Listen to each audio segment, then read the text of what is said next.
ang umano'y lavish lifestyle ni House Speaker Martin Romualdez at Congressman Contractor Zaldico. Ayon sa source ng bilyonaryo, bumili si Romualdez ng 2 Gulfstream private jets mula kay ultra-bilyonaryo Lucio Tan. Ang isa raw ay pre-owned G150 na nagkakahalaga ng up to $8 million.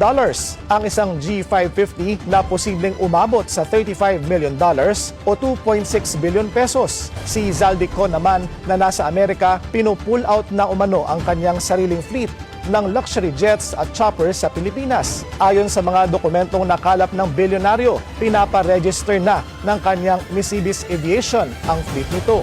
Partikular ang umano'y Gulfstream G350 na may halagang $36 million.